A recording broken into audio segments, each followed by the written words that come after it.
정부가 추석 성수품 안정 대책을 추진합니다. 평년보다 일찍 찾아오는 추석에 농축산물 수급에 문제가 없도록 하겠다는 겁니다. 또 추석 민생 안정 대책으로 중소기업과 소상공인의 추석 자금 지원도 확대하기로 했는데요. 관련한 내용 오늘 손바닥 경제에서 자세히 알아보겠습니다. 경희대 글로벌 미래교육원 권혁준 외래 교수입니다. 교수님 어서 오세요. 어서 오십시오. 교수님 이제 추석이 한 2주 정도 네네. 앞으로 다가왔습니다. 사실 저는 개인적으로 추석이라는 게 시즌상 한 9월 말이나 네. 한 10월 초 정도에 자리 잡고 있다는 인식이 좀 있었는데 네네. 그런 걸 봤을 때 저는 좀 이번 추석이 좀 이르지 않나라는 생각이 들거든요. 네, 맞습니다. 맞나요? 실제 이제 17년도 추석이 10월 4일이었죠. 그래서 사실상 9월 30일부터 네네. 시작을 했었고요. 작년 추석 같은 경우에는 9월 24일이었습니다. 이게 실제로 보면은 주말을 끼고 한 22일부터 시작을 네. 했었죠. 근데 이번 추석 같은 경우에는 아시겠지만 음력 8월 15일이 바로 9월 13일이거든요. 네. 그러면 12일부터 시작해서 이제 15일 날 끝납니다. 그러니까 빠르기도 하고 또 짧기도 합니다. 그렇네요. 그래서 예년에 비해서 그래서 그렇게 되는데 아마 그 추석하면은 가장 빠르게 움직이는 게 유통가거든요. 그렇죠. 그러니까 유통 자료를 선물 세트나. 봤더니 실제적으로 봤더니 추석 선물 세트가 네. 바캉스, 그러니까 사전 예약에 바캉스 시장 접쳤다고 해요. 아, 그 정도로 굉장히 이번 추석이 굉장히 빨랐던 거죠. 예, 그래서 굉장히 빨랐다라고 볼 수가 있습니다. 네. 네, 이 정부가 이번에 추석 민생 안정 대책을 발표를 했어요. 뭐 매년 발표되는 대책 같은데 좀 올해는 좀 어떻게 바뀐 게 있나요? 예, 좀 확대가 됐다고 우리가 생각할 수 있는데 어제였습니다. 이제 국무회의에서 추석 민생 안정 대책을 이제 발표를 했죠. 그래서 네. 그러한 이유를 봤더니 첫 번째로는 이제 글로벌 경기가 그렇게 녹록치가 않습니다. 아시겠지만 수출, 이게 일본의 수출 규제라든지 아니면은 뭐 미중과의 무역 분쟁이라든지 대외적인 변수가 그렇게 녹록치가 않거든요. 예. 그러다 보니까 정부에서는 이제 두 번째로 이유인데 바로 내수를 좀 진작시키기 위해서 추석 시즌을 맞이해서 사실 돈을 이제는 풀거든요. 그래서 이제 추석에 특히 이제 지역 경제 중심으로, 지역 경제 중심으로 내수를 좀 활성화시키겠다 이런 보관을 가지고 나왔습니다.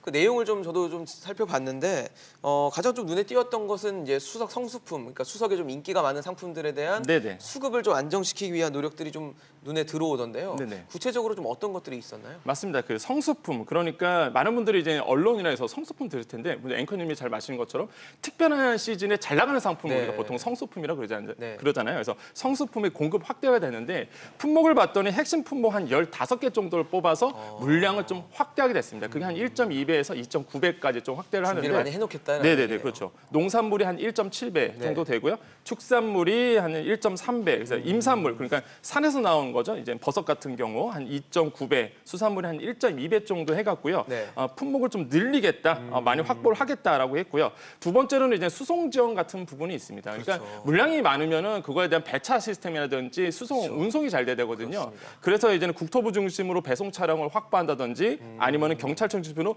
도심 행정이라든지 교통을 좀 원활하게 한다든지 그다음에 관세청에서는 이제 신속 통관 같은 목록 통관 같은 것을 신속하게 통관할 수 있도록 이런 부분을 좀 조율하겠다라고 밝혔고요. 네. 세 번째로는 수급 안정 대책이겠죠. 통계청 중심으로 보면은 이런 게 있습니다. 일일에서 수급이라든지 아니면 가격을 좀 모니터링하겠다. 농림축산부 중심으로는 이걸 해서 혹시나 위법한 사항이 있으면은 모니터링 하겠다. 그래서 대책반을 마련하겠다. 이렇게 굉장히 디테일하게 좀 정부가 준비를 했다라고 보시면 되겠습니다. 네, 뭐 아까 지역 경제 활성화 말씀도 해주셨는데 이 지역 특산물을 좀 싸게 사는 방법이 있을까요? 있죠. 그래서 첫 번째로는 할인 판매를 하는 것을 좀 알아보셔야 되겠는데 많은 이제 시청자분들께 그러실 거예요. 뭐 언론에서 보면은 뭐 어디서 싸대더라, 50% 할인한대더라. 근데 막상 어디서 사야 될지 가보면 잘 모르죠. 모르겠다. 예, 네. 그래서 꼭 집어드리겠습니다. 그냥 가장 흔하게 우리가 접할 수 있는 게 우체국 쇼핑이거든요. 네, 우체국 쇼핑이 인터넷에서 들어갈 수 있는데 선물 대전을 지금 하고 있습니다. 그러니까 보니까 생필품 1,000여 개 품목에 최대 30%까지 세일을 하고 있거든요. 그러니까 혹시나 추석이 아니더라도 네. 내가 생식품 살 때 생필품을 필요할 때 우체국 쇼핑 들어가시면 사실 이렇게 좀 저렴하게 살 수 있고 예. 특산물에 한 3,400원 정도 이제 할인에 들어간 상태고요. 또 공영 홈쇼핑이 있죠. TV 홈쇼핑이잖아요. 거기에서도 이제는 편성이 굉장히 중요하잖아요. 방송은. 그래서 봤더니 방송 편성, 그러니까 성수품에 관련된 방송의 어떤 편성을 늘리도록 이제 규제를 했습니다. 그래서 확대를 했고 이런 부분에서 이제 소비자들이 쉽게 좀 얻을 수가 있겠고요. 두 번째는 성수품에 대한 정보를 모아둔 사이트들이 있습니다. 그게 뭐냐면은 바로 이제 바로 정보라고 있고요. 농수산물 유통 정보라는 사이트가 있거든요. 여기에 가보시면 이제 다양한 정보들이 또 있습니다. 그래서 세 번째로도 말씀드리면 전통 시장에 이제 상품권이 있잖아요. 이런 것도 굉장히 좀 할인폭을 늘렸습니다. 예를 들어서 개인당 보면 한 30만 원이었는데 이게 50만 원까지 좀 살 수 있도록 늘렸고요. 무엇보다 할인폭이 모바일 중심으로 한 6%까지 늘려놨거든요. 그렇기 때문에 사실 싸게 상품권을 구입한 다음에 물건을 네. 사면 결론적으로 보면 싸게 산 거나 네, 그쵸. 똑같거든요. 그러다 보니까 전통적인 어떤 전통시장 상품권을 할인율을 늘렸으니까 더 싸게 살 수 있는 네네. 그런 기회가 좀 열렸다고 우리가 생각해 볼 수 있습니다. 사실 그 선물 세트를 많이 또 주고받는 시즌이다 네네. 보니까 선물 세트 받으면 사실 좋잖아요. 좋죠. 주는 분도 좋고 받는 분도 좋은데 받아보면 포장이 너무 과한 경우가 많더라고요. 맞습니다. 뜯으면 또 상자가 나오고 상자 열면 또 상자가 나오고 맞아요. 뭐 이런 식인데 네. 그 정부도 추석에 대해서 이런 부분에 대한 좀 집중 점검에 나선다고요. 네, 항상 그 과대 포장은 매년 명절 그러니까요. 때가 항상 문제가 되죠. 됐었죠. 그래서 이번에는 이제 환경부 중심으로 해서 지자체와 함께 이제 단속에 나서게 되는데 이게 보면은요 명절에 판매량이 많은 1차 식품 같은 경우, 그다음에 네. 선물 세트죠. 예. 이런 같은 경우는 포장 횟수 2차 이내. 로 이제 두번 이내로? 네, 그렇죠. 2차에 2번 이내고요. 포장 공간 비율은 25% 이내입니다. 이게 사실 규약돼 되어 있어요. 아. 이렇게 돼야 됩니다. 근데 규정이 있는데 지금 예, 안 되고 규정이 있는 있죠. 거예요? 지자체 규정이 있거든요. 아. 근데 이거를 안 지키는 거죠. 그래서 이번에 이제는 바로 합동 단속에 들어가겠다 했는데 네. 한 번 만약에 위반되면 100만 원 과태료. 한 번? 그냥 네. 두 번, 2차 같은 경우는 200만 원. 자, 3차 최대 이제 300만 원까지 과태료를 매길 수 있게끔 해놨습니다. 그래서 아마 이번에 과대 포장이 좀 줄어들지 않을까라는 네. 생각해보고요. 서울시도 좀 같이 이제 발빠르게 움직이고 있거든요. 네. 그래서 지금 서울시 중심으로 17개의 시도 같은 경우에도 이런 합동 단속에 나서니까 과대 포장은 좀 사라지지 않을까 이런 생각을 해봅니다. 그랬으면 좋겠네요. 네, 이번 추석이 좀 짧긴 하지만 이 추석 이용해서 좀 가을 여행 가시는 분들도 네. 계실 텐데 좀 저렴하게 다녀올 수 있는 꿀팁 같은 게 있을까요? 일단 첫 번째는 교통 편의가 좀 눈에 띕니다. 아마 많은 정보를 접하셨을 텐데 고속도로 통행료가 면제가 됩니다. 언제까지냐면 14일까지인데 네. 이게 주의할 게 있죠. 15일까지가 사실 추석 시즌이잖아요. 네네. 근데 15일은 제외입니다.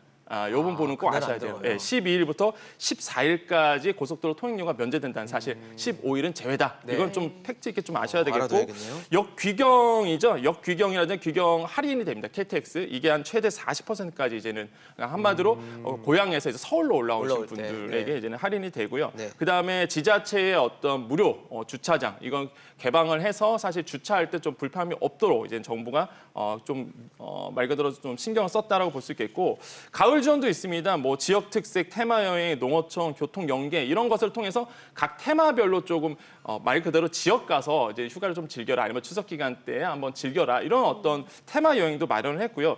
제가 띄는 거는 사실 제가 눈에 띄었던 거는 문화 행사거든요. 뭔가 있나요? 그게 뭐가 뭐냐면 추석날 가장 큰 고민이 나는 고향 안 내려가고 그쵸. 뭐 가족끼리랑 할 건- 아니면은 또 갔다 와서 가족끼리랑 놀고 싶은데 할게 없죠. 마땅한 프로그램이 네. 없잖아요. 근데 정부가 이런 무료 개방이라든지 무료 프로그램을 다양하게 운영하고 있습니다. 대표적으로 좀 뽑아본다면 박물관 같은 경우는 국립자 들어가면 무조건 가시면 됩니다.